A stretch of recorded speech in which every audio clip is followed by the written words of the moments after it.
Bom dia, irmãos. Vamos começar o nosso momento todo especial, que é aquele momento em que nós vamos prestar o nosso culto ao nosso Deus, amém?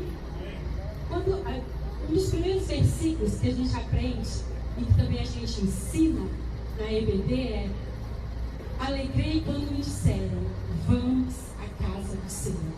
Geralmente, os pequenininhos, quando a gente está ensinando lá na EBD, quando eles chegam, a gente já gosta de falar esse versículo.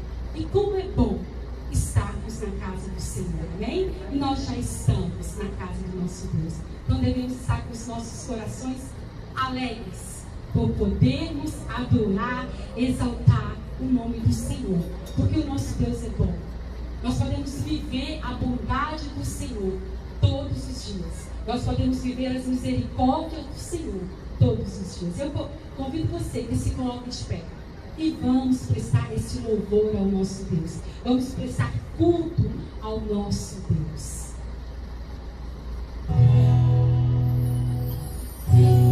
Vamos dizer: Deus, tu és bom e a tua misericórdia é para sempre.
é misericordioso, cuida de nós, cuida dos nossos, mesmo aqueles que estão longe, nós temos a certeza que o nosso Deus está cuidando deles, amém? Vamos continuar louvando, cantando que nós nos alegraremos no Senhor. Não importa o que estamos vivendo, nós temos uma certeza, que o nosso Deus está cuidando de tudo, que tudo está nos planos do Senhor. Alegra o coração do Senhor, com a sua voz, com a sua adoração, com o seu canto e, acima de tudo, com a sua gratidão. Vamos louvar? Deus é bom, Deus é misericordioso, estamos alegres porque servimos um grande Deus.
Não haja frutos na videira, nós temos motivos para nos alegrar, amém?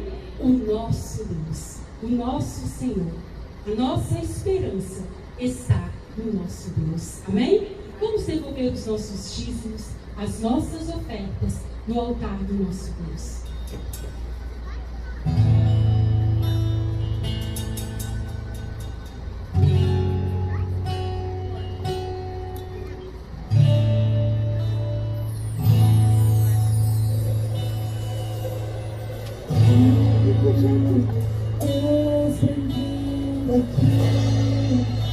E nosso coração toma direção. Deus, fogo consumidor, sem impedimentos vem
se abram os céus, o teu reino vem, nossa fé está no nosso Deus. Que se abram os céus, o teu reino vem, nossa fé está no nosso Deus.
Nós temos estudado recentemente o livro de Marcos, assim, aprendido algumas coisas com os ensinamentos registrados ali. Confesso que eu estava com vocês ali, louvando a Deus e imaginando toda a situação que a gente está vivendo, né? Graças a Deus, que Ele é um Deus amoroso, um Deus que cuida, um Deus que ama, um Deus que se agrada da sua criação, que é o ser humano, e é um Deus que se preocupa em salvar esse ser humano, em resgatar esse ser humano, porque a nossa esperança é Jesus Cristo, amém? E ela vai continuar sendo Jesus Cristo, porque não há outra esperança, não há um outro caminho, não há uma outra direção. Você pode procurar aí fora, todos os sistemas do mundo foram abalados. O sistema de segurança, se você for pensar em armamento militar, no militarismo, né, o exército bem preparado para proteger a nação, não é nada diante desse vírus.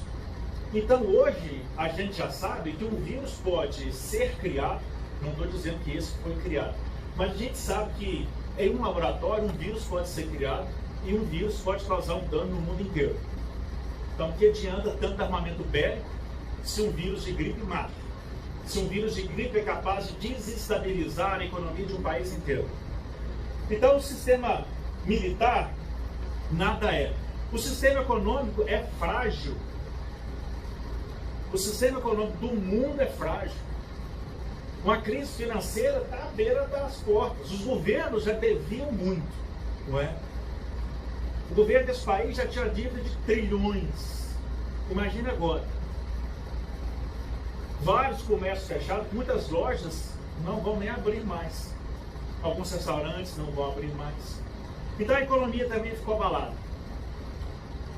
A nossa confiança na nossa capacidade de ser, de existir e de reproduzir e de produzir também foi ameaçada por um simples vírus. Esse vírus, se a gente prestar atenção, ele mostra para nós a nossa fraqueza e as nossas limitações, o quão pequeno nós somos diante de tantas coisas à nossa volta. Mas pequeno como nós somos, nós temos um Deus grande, um Deus que criou todas as coisas, um Deus que pode todas as coisas. Então o que nós precisamos fazer é fortalecer a nossa fé, porque tempos melhores provavelmente não virão. A Bíblia não diz de tempos melhores, tempos mais fáceis, dias mais tranquilos. Sim, na pós-vida, no céu, na eternidade. E é claro que com Jesus, como a música que a gente cantou aqui, não importa a circunstância, a situação, com Jesus é mais fácil, porque Ele vai gerar em nós a paz que nós precisamos. Então, todas as incertezas que eu mencionei aqui para você, e todas as outras incertezas que você já chegou com elas, só tem solução, só tem preenchimento, só tem resposta em Jesus Cristo. Só Deus é a resposta para todas as coisas. Porque não importa as circunstâncias, Deus é imutável, Ele continua o mesmo. Nesse período de primavera e verão, é o período que a gente vai plantar, né? Quem que plantou giló esse ano? Levanta a mão. A grande parte que estão presentes, né? E aí você tem que ir lá e aguardar a proporção certa. Ele tem que tomar a quantidade de sol correta. Você tem que ir lá e capinar, colocar adubo. Você tem que preparar a terra, não é verdade? Para que conceba giló daqui uns meses, né? Lá em casa está tudo pequenininho. Esse ano a pandemia atrasou tudo. Da mesma maneira que você cuida da sua horta, da sua planta, da sua flor, regando, cuidando, limpando, adubando, você precisa cuidar da sua fé.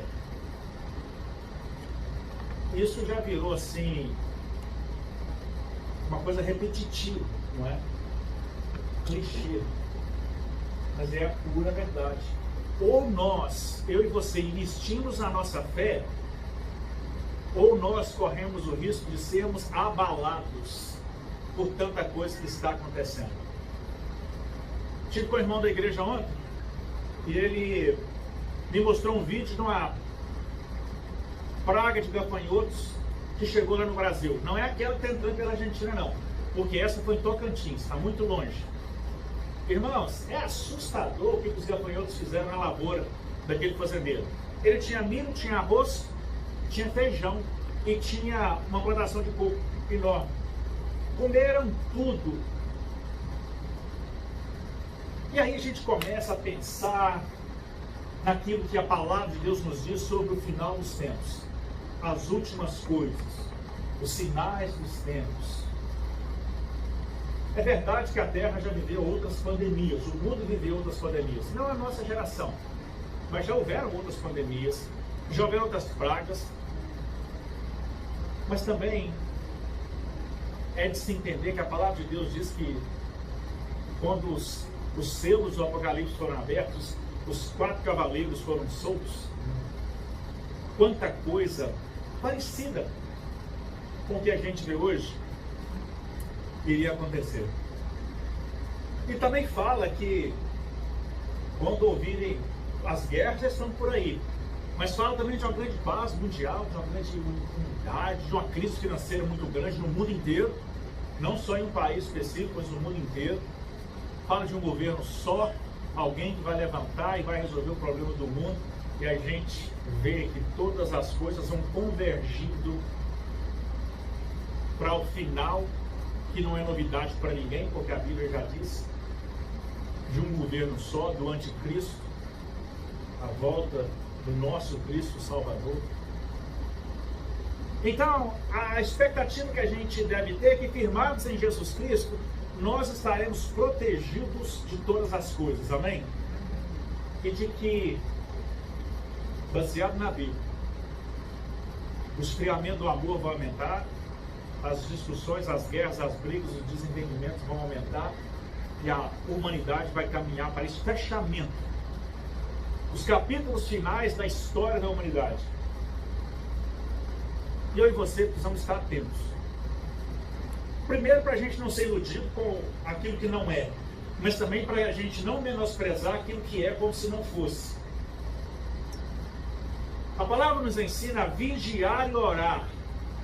E também fala que se o dono da casa soubesse quando é que o ladrão ia vir, ele ia ficar preparado para que a casa dele não fosse saqueada. Para dizer que nós, como crentes, devemos estar preparados, porque Cristo pode voltar a qualquer hora, como um ladrão que vem de forma repentina. Você está preparado? Há uma batalha sobre a minha vida, há uma batalha sobre a sua vida diária. O maior inimigo que nós temos é o diabo. E todo dia o diabo já sabe que você pertence a Jesus Cristo. Se você pertence, diga amém. Se você ficou em silêncio, ainda tem tempo. Não é? É hoje. Mas o diabo tenta nos destruir, o diabo tenta nos atacar, o diabo tenta nos cansar, o diabo gera e cria problemas nas nossas vidas. Nós precisamos nos aproximar de Cristo. A porta que leva ao céu e o caminho que leva ao céu são estreitos. E larga, espaçosa é o caminho, larga é a porta que leva à condenação das nossas almas. Ou seja, é mais fácil ir por esse caminho. Servir a Jesus Cristo, conforme Jesus Cristo espera ser servido, se qualificar para o reino de Deus, é obedecer a palavra de Deus. Jesus morreu para salvar todos, mas Ele vai salvar aqueles que obedecerem. João capítulo 14, nós falamos disso na semana passada, não é?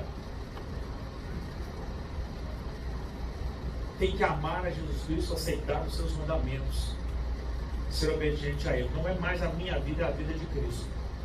E servir a Cristo é como subir uma ladeira. É mais fácil descer. Porque se a gente não fizer nada, só deitar e deixar o corpo rolar, a gente já cai, não é? Agora subir é mais difícil. Mas esse é o desafio que eu tenho, esse é o desafio que você tem. Como que a gente pode fazer uma boa caminhada? Porque a salvação é o destino, mas ela é também uma jornada, ela é também uma caminhada para se chegar lá. Ela não é algo único, um evento único na nossa vida, ela é algo constante, diário. E a nossa fé ela é bombardeada todo dia. Até quando a gente não percebe, a nossa fé está sendo bombardeada. Com certas músicas, com certos programas de TV, com certas reportagens, com certas declarações, com certos documentários, com certas atitudes e com certas mudanças da sociedade. Então eu e você, nós precisamos vigiar e orar para a gente não se esquecer da lei de Cristo. Escondi a tua palavra no meu coração para eu não pecar contra ti. A palavra de Deus precisa estar na nossa vida para que a gente não peque contra Deus. E aí nós precisamos olhar para a nossa vida, irmãos, com uma lupa, não é? Com uma lupa. Vigiar a nossa vida e ver se tem alguma área que a gente está errando. Porque o erro não precisa ser grande, não. Ele pode ser pequenininho. Então a gente precisa vigiar para que em todas as coisas nós sejamos aprovados pelo Senhor. Amém? Abra, por favor, sua Bíblia no livro de Marcos, capítulo 2, a partir do verso 1.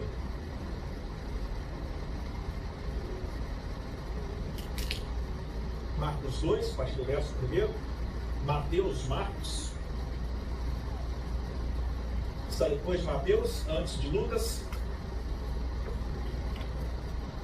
Algumas curiosidades é que esse livro foi escrito por volta do ano 50, foi o primeiro dos evangelhos a ser escrito, e ele foi escrito para um povo que não era judeu. Então por isso a gente não vê muito de questões do judaísmo, a gente não vê aqui nem questões de genealogia, porque essas questões não interessavam a quem não era judeu. Então Marcos escreve para os gentios. Esse Marcos é o João Marcos, que junto de Barnabé fez algumas viagens missionárias com Paulo, provavelmente uma, não é? E aí eles tiveram um desentendimento, cada um seguiu o seu rumo. Paulo com Silas e João Marcos e Barnabé para o outro lado. Mas todos eles foram missionários no meio dos gentios, ou seja, no meio de povos que não eram judeus. Eu e você. Essa semana eu enviei no grupo da igreja um vídeo para você ter acesso a todos os outros vídeos da história da igreja. Quem teve a oportunidade de ver? Como a Walter viu. Veja, está lá. Vai lá, assina aquele site, aquele canal de YouTube, porque ele vai contar a história da igreja. É interessante, se você quiser entender como que a igreja surgiu, ele está falando do Novo Testamento para cá, da igreja, né? E é interessante as abordagens, os pontos, porque ele vai trazer a história da igreja. Então, muito útil, muito interessante. A gente vai lembrando aquilo que aprendeu e vai descobrindo coisas novas, porque novos descobrimentos trouxeram novos desdobramentos para a história. Então vamos ver o que o nosso texto está dizendo hoje. E alguns dias depois entrou outra vez em Cafarnaum e soube-se que estava em casa. Jesus Cristo entrou em Cafarnaum e souberam que ele estava em casa. E logo se juntaram tantos que nem nos lugares junto à porta eles cabiam, e anunciavam-lhes a palavra. É interessante isso aqui, como não está na minha predileção, eu vou falar agora, que não cabia nem no espaço junto à porta. Eu não consigo conceber que espaço é esse junto à porta. Talvez uma espécie de alpendre, né, alguma coisa assim, mas a casa estava cheia. E é interessante que não está falando que Jesus, neste momento, estava curando. Porque no capítulo anterior a gente viu que a casa de Pedro encheu de gente e Jesus curou, expulsou demônios e tudo mais. Aqui não. Aqui fala que Jesus estava pregando a palavra e a casa estava apinhada, estava cheia de gente. Então eram pessoas que estavam interessadas não no espetáculo da multiplicação de pães, não no espetáculo da expulsão de um demônio, não no espetáculo de algum milagre, mas pessoas que estavam ouvindo a palavra de Deus. A palavra de Deus vai sempre levar esperança. Ela levou esperança naquele tempo e ela é a nossa única esperança hoje. Amém? E vieram ter com ele, conduzindo um paralítico, trazido por 4. E não podendo aproximar-se dele por causa da multidão, descobriram o telhado onde estava e, fazendo um buraco, baixaram nele que jazia o paralítico. Interessante isso aqui, porque tanta gente ouvindo a palavra, vendo alguém chegar carregado numa maca por 4 pessoas, ninguém deu passagem, né?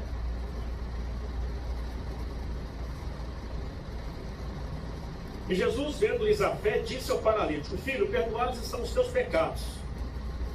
E estavam ali assentados alguns dos escribas e arrazoavam em seu coração, dizendo: Por que diz esse blasfêmias? Quem pode perdoar pecados, senão Deus? Mas Jesus sabia exatamente o que estava fazendo, sabia exatamente em que áreas estava mexendo. E Jesus, conhecendo logo em seu espírito que assim arrazoavam entre si, lhes disse: Por que arrazoais sobre essas coisas em vosso coração? Qual é mais fácil dizer ao paralítico: Estão perdoados os teus pecados? Ou dizer: Levanta-te, toma teu leito e anda? Ora, para que vocês saibam que o Filho do Homem tem na terra poder para perdoar pecados. Então disse ao paralítico: A ti te digo, levanta-te, toma o teu leito e vai para a tua casa. E levantou-se, tomando logo o leito, saiu da presença de todos. De sorte que todos se admiravam e glorificavam a Deus, dizendo: Nunca vimos uma coisa dessa. Vamos orar. Pai Santo, Deus querido, obrigado pela tua palavra. Que o teu Espírito Santo, nosso Consolador, nosso Instrutor, nosso Guia, Mestre, aquele que é capaz de revelar a palavra a cada um de nós, que Ele ministre agora nas nossas vidas, que Ele aplique essa mensagem no nosso coração, que Ele nos dê a cada um o entendimento e que Ele nos ensine lições desse texto que sejam aplicáveis às nossas vidas hoje, para que nós possamos viver uma vida digna do Senhor Jesus, de acordo com os princípios do Senhor Jesus. Capacita-nos a servirmos ao Senhor como Tu queres, no nome de Jesus Cristo. Amém. Então a história é essa. No texto do capítulo 2 vai continuar e ele vai trazer outras 3 histórias interessantes. A vocação ou chamado de Levi, que é Mateus, que era então um cobrador de impostos. Se der tempo a gente vê, senão a gente estuda na quarta-feira. Vai falar também do jejum, né? Quanto jejuar, por que jejuar e por que os discípulos de Jesus não jejuavam naquele momento. E vai trazer uma questão mais profunda ainda quando falar do sábado, né? E a gente vai poder entender um pouco da questão do sábado, qual é a razão da existência do sábado, por que a Bíblia fala para guardar o 7º dia, por que Deus descansou no 7º dia. Será que Deus precisava de descansar? Ou será que isso é um ensinamento para nós? Então a gente vê esse cenário. No final do capítulo 1, a gente tinha visto Jesus curando muitas pessoas na casa de Pedro. E foi até tarde, o texto fala isso. Então toda a cidade foi para ali. Cafarnaum foi a cidade escolhida por Jesus Cristo para ser a sua cidade sede, o seu quartel-general, o seu ponto de apoio. Dali ele criou o seu ministério. E ele saía, como nós vimos também no capítulo anterior, visitando as aldeias vizinhas, mas voltava para Cafarnaum. Então Cafarnaum tem uma importância muito grande no ministério de Jesus Cristo. O que é interessante para mim é que Cafarnaum ficava a distância de mais ou menos um dia de Jerusalém, o centro nervoso, né, do país. Jesus não ficou assim tão próximo de Jerusalém. Mas Jesus então, depois de curar muita gente, levantou na madrugada e todo mundo amanheceu o dia procurando Jesus e não encontravam Jesus e foram encontrar no deserto. Se você ouviu a mensagem semana passada, você está lembrando. Encontrar Jesus orando e ele disse: olha, vamos às aldeias vizinhas. Então eles foram às várias aldeias vizinhas, curando, pregando o evangelho, expulsando demônios, e agora Jesus volta para Cafarnaum. O texto, exatamente antes do capítulo 2, vai dizer que Jesus Cristo já não podia mais estar em Cafarnaum, porque ele entrava na cidade e todo mundo ia atrás dele. Então ele ficava no deserto. Então ele entrou escondido na cidade por alguma razão, mas sempre tem um vizinho fofoqueiro, não é verdade? E esse vizinho fofoqueiro falou: o homem chegou. E as pessoas começaram a ir para a porta da casa de Jesus para ouvir da palavra. 4 amigos, porque tem que ser muito amigo mesmo, saíram pela cidade afora carregando um paralítico. Com certeza tetraplégico, não podia nem andar. Não conseguiram entrar no prédio. Resolveram então abrir um buraco no telhado e descer dentro da casa aquele paralítico. Imagina essa cena. Primeiro, aqueles 5 homens tiveram que ter fé. O paralítico vai dizer: não, me leva, porque o texto não registra que ele era contra. Os 4 amigos, tanto de levar quanto subir pelo telhado e descer aquele homem. Agora imagina a casa cheia, todo mundo ali, Jesus Cristo pregando e de repente começando a mexer no telhado. O telhado era feito de folhas, já havia barro por cima, né, para proteger, e eles começam a abrir aquele buraco. Ali, dentro da casa, havia alguns tipos de pessoas. Como nós vimos, já falei aqui, havia pessoas interessadas na palavra, naquilo que Jesus Cristo estava ministrando, porque a palavra traz vida, amém? E conhecereis a verdade, conhecereis a palavra que é a verdade, e ela vos libertará. Só o conhecimento de Jesus Cristo pode nos libertar. E tem muita confusão na sua cabeça, muita confusão nesse mundo de hoje, querendo tirar de nós esse privilégio. Conheça a palavra do Senhor, ela vai te esclarecer.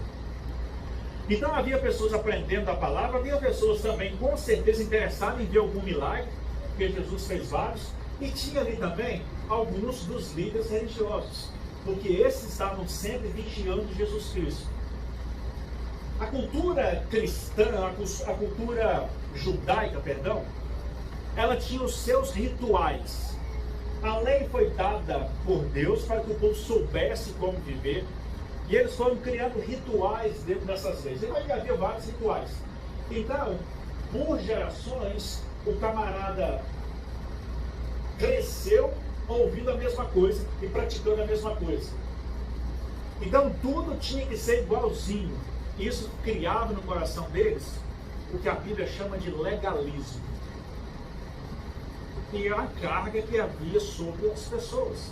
Jesus Cristo veio trazer libertação e liberdade. Amém? É verdade que Jesus traz uma liberdade condicionada, não é? Porque Jesus diz: vinde a mim, esse é o meu estilo de vida. Se você vier, viva dentro do meu estilo de vida. Não é para viver de qualquer maneira. Quem quer viver de qualquer maneira, não é para Deus. Deus nos convida, mas nos pede um compromisso, um comprometimento, um estilo de vida, um estilo de viver, um jeito de ser, e nos dá uma missão. Todo aquele que aceita Jesus Cristo tem por missão levar a palavra do Senhor Jesus. É disso que o Evangelho fala. E você pode levar a palavra do Senhor Jesus de diversas maneiras.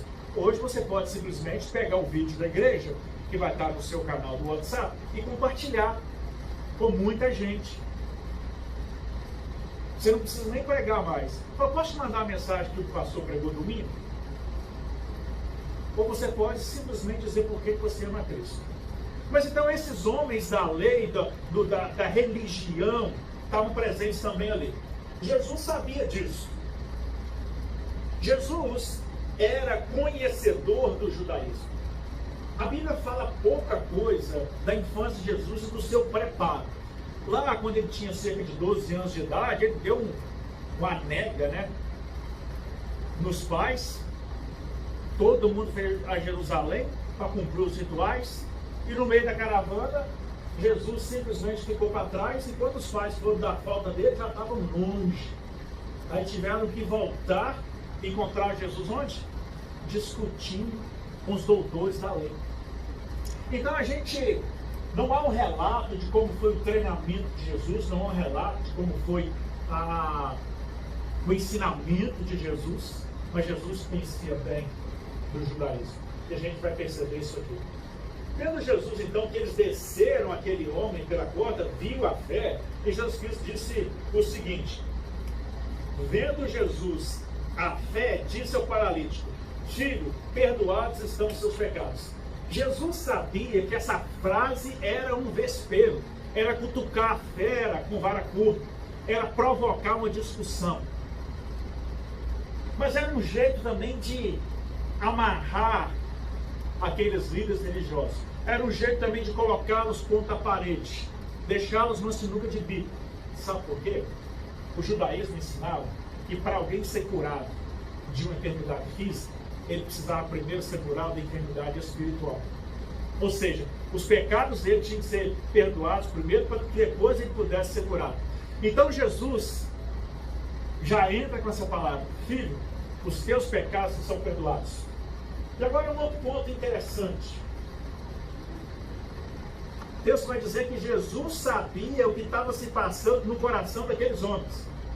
O texto não fala que aqueles homens arguíram, ou perguntaram, ou começaram um burburinho dentro da casa. Fala que Jesus sabia do que estava dentro do coração dele. E aí Jesus fala: por que arrazoais sobre essas coisas em vosso coração? Por que vocês estão com esse pensamento aí? É como se Jesus pregando aqui estivesse ouvindo cada um dos seus pensamentos, né? Ô fulano, por que você não está prestando atenção aqui? Ô fulano, você está discordando de mim? Ô fulano, você não acredita no que eu posso?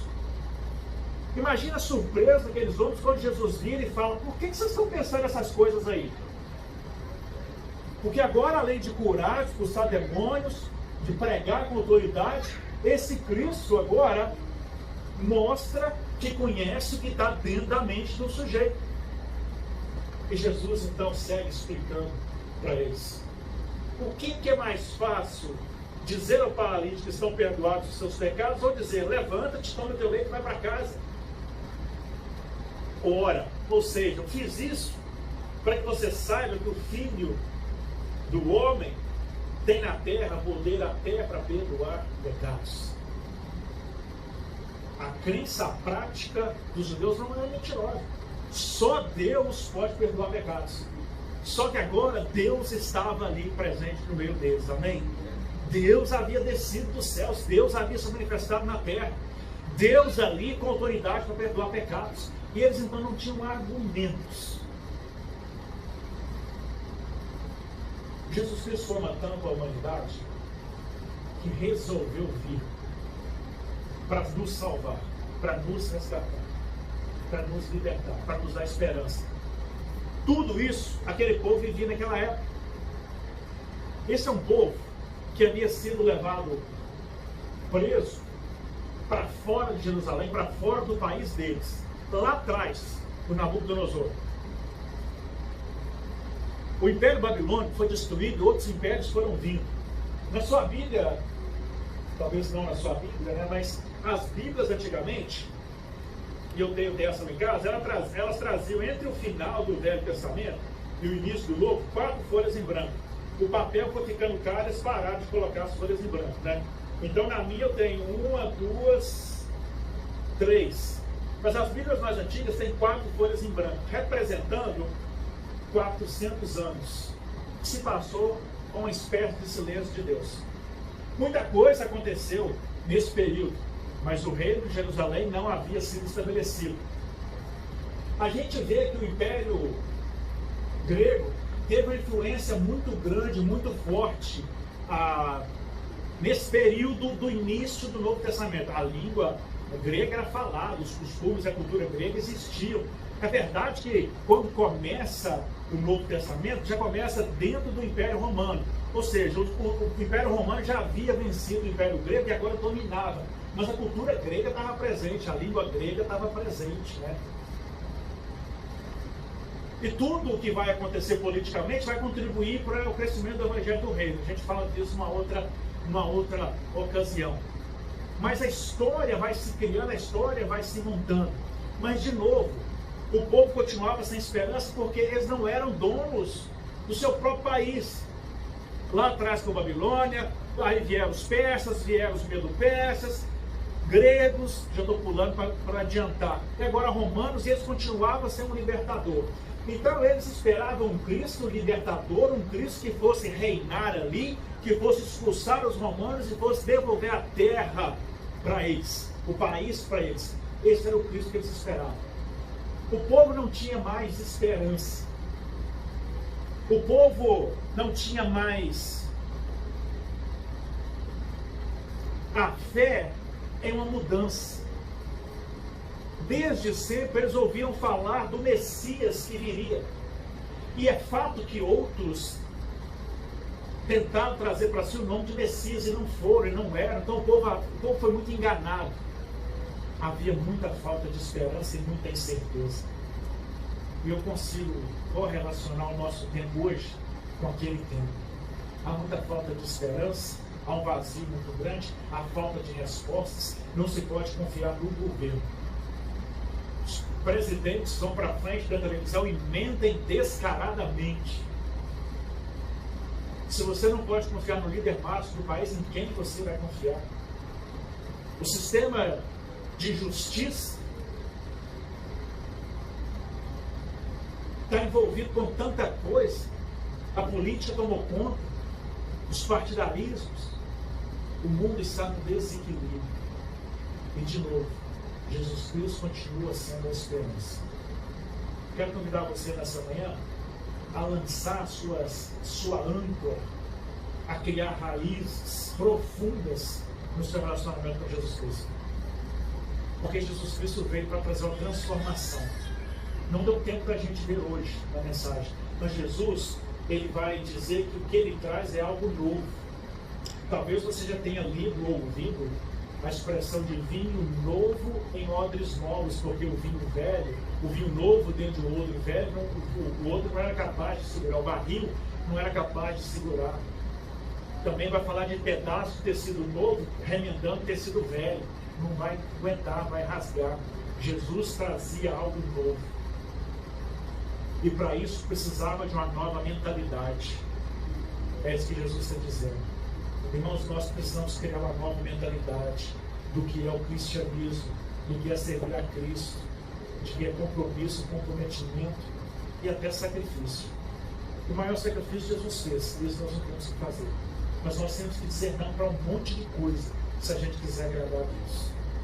Que você possa viver para agradar a Deus. O resumo da história é que aquele homem que chegou acamado, carregado por quatro amigos, agora sai caminhando com as próprias pernas e carregando a sua maca, carregando a sua cama, carregando a cama que tu levou até ali. Jesus Cristo tem esse poder de transformar tudo na nossa vida. Jesus Cristo tem esse poder de nos libertar daquele mal que nos aflige. Você está acamado, você está preso espiritualmente a alguma cama?